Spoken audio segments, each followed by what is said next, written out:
Buenos días, reciban un saludo a la distancia. Soy estudiante de la Universidad Virtual del Estado de Guanajuato, Gildardo Reynoso, con matrícula académica 2103-2000. Actualmente estoy cursando el módulo de Derechos Humanos en el ámbito internacional con la asesoría de la maestra Diana Patricia Josefina Orcasitas Hernández. Por lo que al día de la fecha compartiré por esta vía el reto 5 que lleva por nombre ¿cuál es la responsabilidad del Estado mexicano? Por lo anterior, las instrucciones del reto enuncian el análisis de dos casos hipotéticos. De este modo, se debe considerar si existe responsabilidad por parte del Estado mexicano por la presunta violación de los derechos humanos de las personas. Esto de acuerdo con los hechos narrados dentro de las instrucciones. De esta manera, y para entrar en contexto, debemos puntualizar primeramente que México, al adoptar la Declaración Universal de los Derechos Humanos, tuvo que realizar diferentes reformas constitucionales, como la que fue en el año del 2011, donde dicha reforma dio paso absoluto al reconocimiento de los derechos humanos, dejando atrás ese gran paradigma de las garantías individuales. Por lo que a toda luz de esta reforma, se puede decir que una de las aristas que me ha llamado poderosamente la atención es la de impartición de justicia, siendo que esta debe de ser de conformidad a las características y principios que esta Declaración Universal emana. Por lo que no olvidemos que los derechos humanos ya se encuentran ahora reconocidos a nivel constitucional como derechos inherentes para todas las personas, lo cual invoca a toda luz del derecho que son, sin distinción alguna, lugar de residencia, sexo, origen nacional, origen étnico, color, religión, lengua o cualquier otra condición que subsuma en derechos humanos. Por lo que entonces, a partir de esta reforma, podemos subrayar que todos gozamos de los mismos derechos humanos, los cuales deben de ser sin discriminación, derivado que los derechos humanos son interrelacionados, interdependientes e indivisibles. Ahora bien, con nuestra doctrina internacional podemos manifestar que los derechos humanos son universales y estos ya se encuentran contemplados en la ley y garantizados por ella. No obstante, por la fuente del derecho internacional en materia de los derechos humanos establece las obligaciones que tienen todos los gobiernos para adquirir las medidas determinadas cuando se encuentren inmersos los derechos humanos de las personas, como así lo es para la entidad mexicana. Porque el objetivo y la obligación para México a partir de esta reforma fue que dentro del ámbito de sus competencias debe promover, respetar, proteger y garantizar los derechos humanos de conformidad con los principios de universalidad, interdependencia e indivisibilidad y progresividad. En consecuencia, el Estado deberá prevenir, investigar, sancionar y reparar todas las violaciones a los derechos humanos de las personas, para con ello garantizar las libertades fundamentales.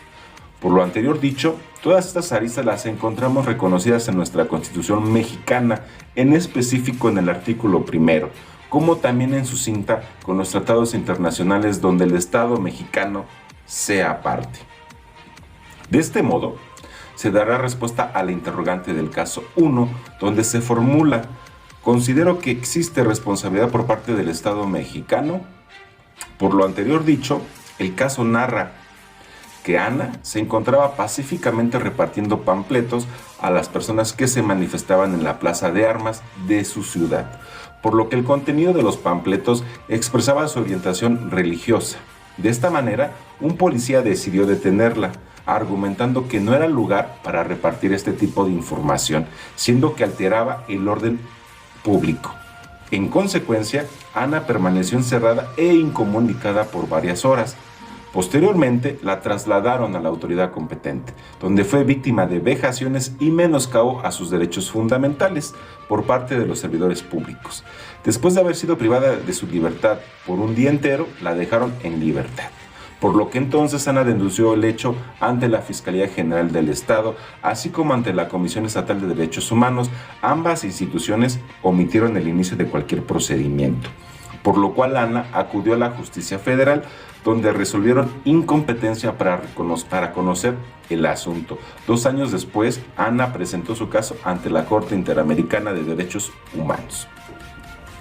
De esta manera, esta defensa estima que a toda luz del derecho sí existió responsabilidad por parte de las autoridades mexicanas, esto de conformidad con el artículo 1, 6, 7, 16, 17, 24 y 133 constitucional, en conexión con el artículo 1, 2, 3, 5, 6, 7, 9, 10, 18 y 19 de la Declaración Universal de los Derechos Humanos. Es decir, al impedirle a la quejosa su derecho al libre culto y su derecho a la expresión de ideas, se le fue molestada, dando como resultado la privación de su libertad y, en consecuencia, recibiendo malos tratos, crueles e inhumanos, como también se menoscabó su derecho a ser oída y vencida por un tribunal imparcial para el ejercicio del debido proceso y la protección de sus garantías de defensa, por lo que esta violación a sus derechos humanos fue continuada de manera flagrante, porque recordemos que los derechos humanos son interrelacionados entre sí, siendo que al afectarse un derecho humano, se termina afectando los demás. Ahora bien,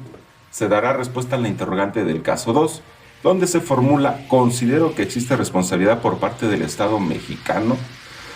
De esta manera, el caso nos presenta que durante la pandemia por el COVID-19, el gobernador de una entidad federativa publicó un decreto por medio del cual se declaraba obligatorio el confinamiento en el domicilio particular de los habitantes, con un horario de 18 horas a 9 horas. Asimismo, se preveía una multa de 1,500 pesos a quien infringiera esta disposición.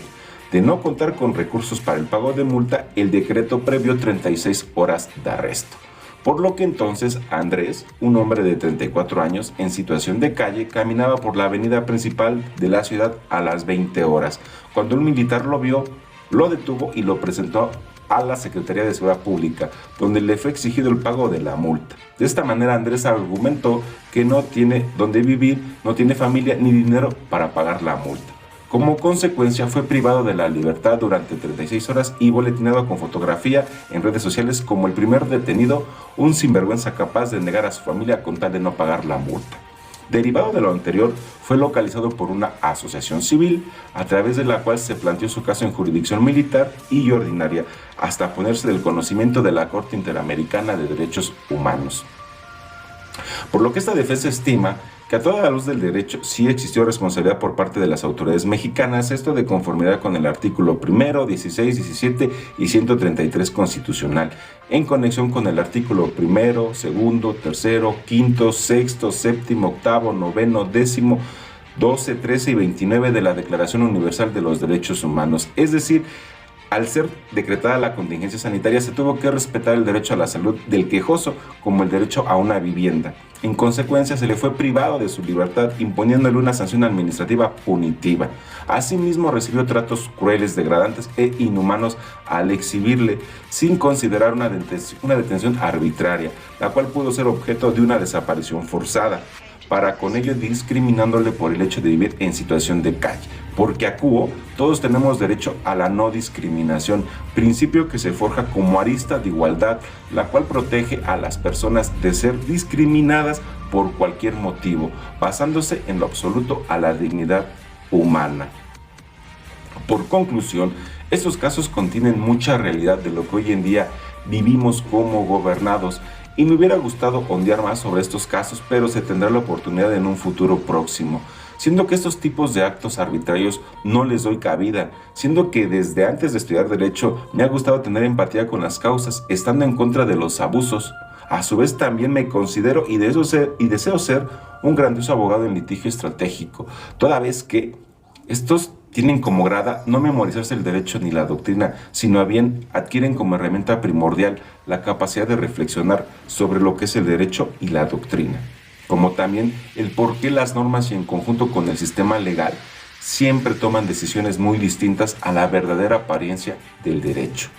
por lo que con esta herramienta estimo que se tendrá una capacidad para reflexionar y en consecuencia escogiendo rutas no establecidas ni simplistas como a veces resultan en su aplicación, siendo que con esta herramienta podríamos trazar una ruta propia en legalidad y constitucionalidad. Asimismo, los derechos humanos se acuñan a nuestro eje en un pasado y en nuestra actualidad, es decir, han estado siempre en nuestras vidas antes, durante, como después de la promulgación del concepto del derecho humano, por lo que entonces los derechos humanos son el conjunto de prerrogativas sustentadas en la dignidad humana, cuya realización resulta integral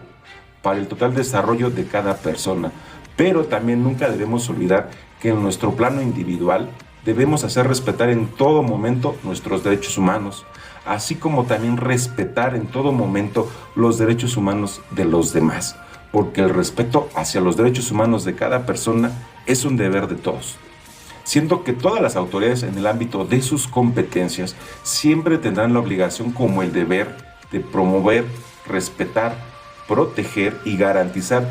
todos los derechos humanos reconocidos y consignados a favor del individuo. Por último, les comparto una pequeña reflexión del libro El alma de la toga del doctor en Derecho Ángel Osorio, por lo que conseguir y ser un buen abogado